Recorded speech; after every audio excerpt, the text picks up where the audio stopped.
लेकिन इन सारे समस्याओं को आप पेड़ की टहनी समझ लीजिए, अलग अलग टहनी है।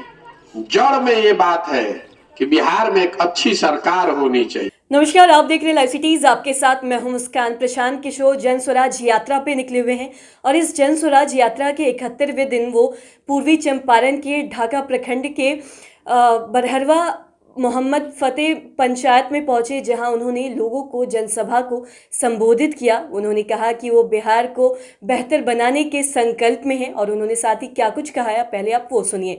नमस्कार। आपके गांव में आज इस दोपहरी में आपसे मिलने का, बातचीत करने का, परिचय करने का अवसर आपने दिया है, इसके लिए आपका तहे दिल से शुक्रिया अदा करते हैं, आप सबका धन्यवाद करते हैं। मैं नेता नहीं हूं, मेरा नाम प्रशांत किशोर है, हम नेता नहीं हैं, हमारे पास कोई दल भी नहीं है, न दल हम बनाए हैं, आपसे वोट मांगने भी नहीं आए। मेरे से पहले कुछ वक्ताओं ने बताया कि आपकी समस्या, किन समस्याओं से आप जूझ रहे हैं, उनके बारे में मुझे जानकारी होनी चाहिए, उसको सुलझाने का कोई प्रयत्न होना चाहिए। बात तो ठीक है, जब हम नेता नहीं हैं, दल नहीं बनाए हैं, वोट नहीं मांग रहे हैं, तो पदयात्रा क्यों कर रहे हैं? पदयात्रा का एक लक्ष्य यही है कि जिस समाज को हम लोग बेहतर बनाना चाहते हैं, जिस राज्य को बेहतर बनाना चाहते हैं, पहले जमीन पर उतरकर ये देखें तो सही कि आपकी तकलीफ क्या है, आपको किन बातों से परेशानी है। आखिर 40, 50 साल, 60 साल हो गए, बिहार सुधर क्यों नहीं रहा है?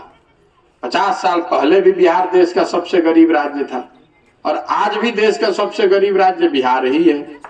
कुछ तो ऐसी बात है जो लोगों के पकड़ में नहीं आ रही है। कोई आदमी कहता है कि भैया शिक्षा सुधर जाए तो बिहार सुधर जाए, कोई कहता कि भ्रष्टाचार सुधर जाए तो ठीक हो जाए, कोई कहता कि कुछ होके चाहे ना भैया, रोजगार होके के चाहिए, किसी के नजर में सड़क बनना चाहिए, किसी के लिए कृषि सुधरना चाहिए, किसी के लिए नहर का पानी, बाढ़ का समस्या सुलझाना चाहिए। लेकिन इन सारे समस्याओं को आप पेड़ की टहनी समझ लीजिए, अलग अलग टहनी है।